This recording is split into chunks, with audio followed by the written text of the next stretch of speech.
Subhanallah walhamdulillah Subhanallahil azim Subhanallah walhamdulillah Subhanallahil azim A'udzu billahi minasyaitonir rajim Bismillahirrahmanirrahim Qul a'udzu birabbin nas malikin nas ilahin nas min syarri waswasil khannas alladzi yuwaswisu fi syudurin nas minal jinnati wan nas A'udzu billahi minasyaitonir rajim Bismillahirrahmanirrahim Assalamualaikum warahmatullahi wabarakatuh Salam jumpa kembali untuk seluruh sahabat-sahabat YouTuber, sahabat media serta para pemirsa yang selalu aktif di konten-konten yang sadam, termasuk untuk seluruh para penggemar, para pendengar setia di seluruh tanah air Indonesia, di Jakarta, Jakarta Selatan dan sekitarnya, termasuk tak lupa pula untuk seluruh sahabat-sahabat negara tetangga kita. Semoga senantiasa tetap dalam lindungan Allah Subhanahu wa Ta'ala. Di sini saya pribadi, Bung Jebri, selaku pembawa acara Radio RS yang ada bersama channel yang sadar mengudara kembali untuk Anda dalam acara Tanya Jawab seputar dunia lain untuk Anda. Kali ini akan saya bacakan salah satu atensi yang bernama Indah yang ada di Cirebon.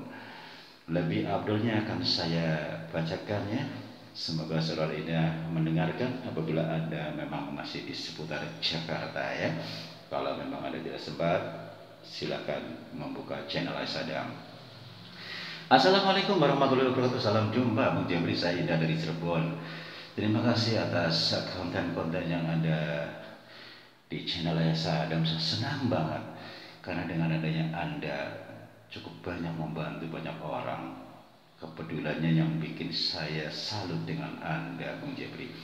Jadi begini, Bung Jebri, saya kan punya problem dari dibilang keturunan enggak juga sih ya, Bung Jebri. Waktu itu kan saya kan seorang wanita baru umur kurang lebih menjelang 25 tahun, Bung Jebri. Terus terang saya masih lajang.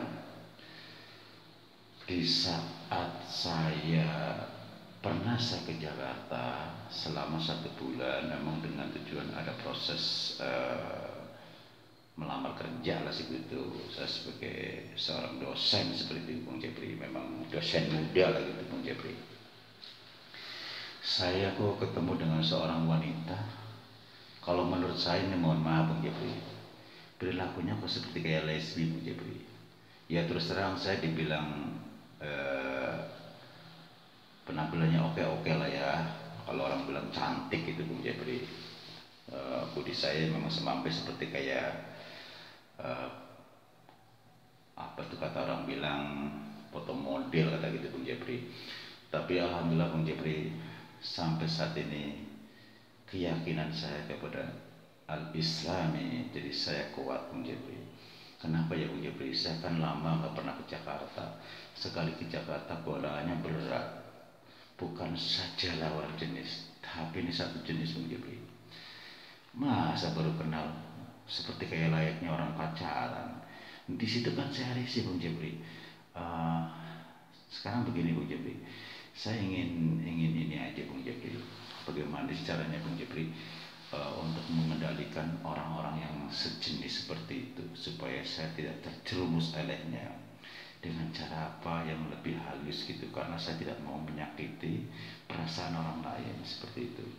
Kalau saya untuk jiwa persahabatan saya suka sekali, tapi lebih dari itu seperti yang tadi baru saja saya bicarakan, saya tidak bisa. Itu mungkin barangkali satu godaannya, Bung Jebri ya. Di satu sisi begini, Bung Jebri, yang membuat saya kaget, saya sudah kenal dia 2-3 kali pertemuan selama 1 bulan sejak saya proses mau melamar sebagai seorang dosen di salah satu universitas di Jakarta. Akan tetapi entah kenapa, Bung Jebri, saya kenal wanita itu di luar. Pada saat saya lagi makan di salah satu restoran seperti itu Bung Jepri. Di luar dugaan ketemu dia lagi, tapi sebelumnya saya melihat sosok dia dengan sama-sama wanita. Kebetulan mereka sedang makan bersama, saya baru nyampe, akhirnya saya mundur. Saya menghindari dulu sementara, saya memandangi jarak jauh saja. Yang saya lihat Bung Jepri membuat saya malu kalau saya kenal dengan dia dekat. Seperti kayak layaknya orang pacaran. Jangankan saya, orang lain pun kan mungkin bisa melihat ya, dari penampilan, dari tata cara bicaranya, dari duduknya seperti kayak orang lagi pacaran Bung Jepri. Jadi saya risih Bung Jepri, gimana caranya ya. Yang kedua Bung Jepri, bisa nggak sih menyadarkan dia supaya sehat seperti layaknya normal, seperti wanita seperti itu Bung Jepri. Terus ya barangkali ada sesuatu amalan gitu Bung Jepri yang bisa mengunci dia supaya dia tidak mengganggu saya, atau kalau bisa bersifat melupakan saya. Bukan berarti saya tidak mau gaul dengan siapapun, tapi ini yang sifatnya seperti itu Bung Jepri. Saya ingin menjauhi hal-hal yang seperti itu supaya tidak terjerat ke dalamnya seperti itu Bung Jepri. Terima kasih atas maafnya atas saya Bung Jepri. Saya tunggu solusi dan pencerahannya. Wassalam. Waalaikumsalam warahmatullahi wabarakatuh. Untuk saudaraku Indah yang ada di Cirebon ya, Anda adalah seorang dosen saat ini di Jakarta, sedang proses ingin mengajar ada nih di salah satu universitas Jakarta ya. Semoga Anda lancar bisa menjadi seorang dosen yang bisa dapat dipercaya, yang bisa menjaga amanah untuk para mahasiswa dan mahasiswinya ya. Kembali lagi kepada saudari Indah ya, yang ada. Baru saja saya bacakan atensi Anda, saya memahami adanya. Memang dimanapun kita berada, bukan saja di Jakarta ya, yang namanya hal seperti itu tuh sudah hal biasa. Di seluruh negara ada, terutama di Indonesia ya banyak sekali. Yang terpenting bagaimana caranya kita bergaul. Pandai-pandailah kita bergaul dan memilah. Bukan berarti kita pilih kasih atau pilih-pilih orang. Dalam arti kata mencari yang terbaik seperti itu. Kita boleh mengenal mereka, tapi harus ada pembatas ya, tidak terlalu dekat. Kalau memang Anda mampu, rangkullah dia supaya dia ke jalan yang lurus. Kalau memang saudara Indah mau, perkenalkan dengan saya, akan syarubiyah, insya Allah dia akan kembali normal seperti itu. Memang langkah-langkah utama adalah hindari berteman dengan wanita-wanita seperti itu. Berusaha mengenalkan diri dengan lawan jenis itu untuk melatih diri, kebiasaan diri supaya kontak batinnya normal. Kalau begitu terus bertemu dengan seorang wanita, hatinya seperti laki-laki, jadi berlawanan ya. Dia melihat Anda seperti layaknya kayak pacaran seperti itu, menganggap Anda adalah seorang wanita, dia adalah laki-laki. Begitu pula sebaliknya. Tapi kan belum tentu seperti kayak Anda, belum tentu Anda mau kan seperti itu, karena hubungan bukan selayaknya seperti layaknya laki-laki dan perempuan. Itu berarti abnormal ya. Memang pergaulan itu akan membuat dengan mudah virus akan menjalar seperti itu. Di mana-mana banyak, baik di salon maupun pergaulan bebas seperti itu. Kembali lagi pada saudara Indah, Anda bertanya apakah ada amalan-amalan yang bisa menepiskan hal itu. Kalau bisa orang tersebut melupakan saya dalam hal itu seperti itu ya. Sebetulnya bisa saja saudara Indah. Saya rasa Anda paham, seorang dosen lebih mendekatkan diri pada Allah, jaga 3/4 malam, memohon pada Allah, insya Allah dikabul ya. Nanti pada saat Anda bertemu orang itu lagi, Anda bacalah ya, membaca surat Al-Kahfi ayat 107 sampai ayat 110. Misalnya Anda mau bertemu dengan dia, atau mungkin tidak disengaja pada saat Anda mau makan di restoran, ternyata ketemu dia lagi, tapi belum sempat tatap wajah ya. Nah, disitulah Anda membaca sesuatu yang tadi saya katakan, ayat 107 sampai ayat 110 surat Al-Kahfi ya.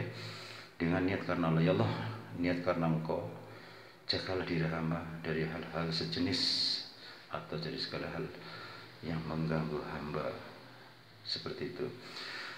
Tutuplah pintu hatinya si A misalnya yang Anda maksud, agar dia normal sebagaimana layaknya perempuan, seperti itu ya.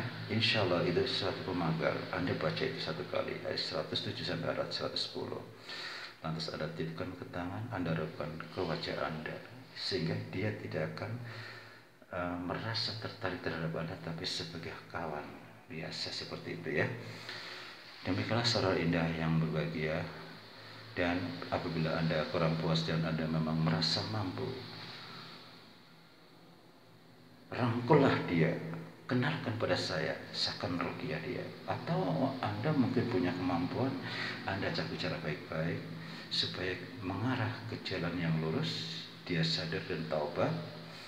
Kalau memang dia dengan alasan saya susah, nah bisa datangkan seorang ahlinya spiritual atau seorang ahli agama, nanti bisa diruqyah, insya Allah bisa. Nanti di situ ada semacam masukan-masukan buat dia, langkah-langkah apa yang harus dijalani, seperti itu ya. Insya Allah saudara indah, mudah-mudahan Anda orang yang terbaik bisa menyadarkan teman Anda ya. Jagalah Anda dalam hal seperti itu banyak sekali. Bukan saja lawan jenis, tapi perempuan pun sama. Demikianlah saudara indah yang berbahagia di seluruh tanah air Indonesia yang kebetulan mendengarkan kisah nyata Sarah Indah yang ada di Cirebon. Semoga ini sifatnya untuk buat pengalaman, untuk motivasi buat semua yang mendengarkan yang kebetulan, agar siapapun dia yang kebetulan riwayatnya sama, amalkan seperti apa yang saya berikan solusi kepada saudara indah, siapapun dia, siapapun. Kalau memang kedapatan yang sama, tidak usah bingung-bingung ya. Insya Allah niat karena Allah ya. Di sini jangan pernah ada keraguan. Kalau ikhlas di sini kuat, niat karena Allah, insya Allah Allah mengabulkannya. Jangan pernah ragu. Keraguan itu tidak akan pernah berhasil untuk mencapai kesuksesan ya. Demikianlah saudara pendengar yang berbahagia di seluruh tanah air Indonesia, di Jakarta, Jakarta Selatan dan sekitarnya, termasuk sahabat-sahabat negara tetangga kita. Semoga senantiasa kita tetap dalam lindungan Allah Subhanahu wa taala. Karena waktu jala kemarin turun dari udara, insyaallah kita jumpa lagi besok di waktu yang sama dengan acara yang sama, tanya jawab seputar dunia lain. Untuk berikutnya insya Allah saya akan melanjutkan dengan kisah yang lain. Apabila ada salah-salah kata, insya Allah saya pribadi sebagai manusia biasa saya mohon maaf. Insya Allah kita jumpa lagi besok. Wassalamualaikum warahmatullahi wabarakatuh.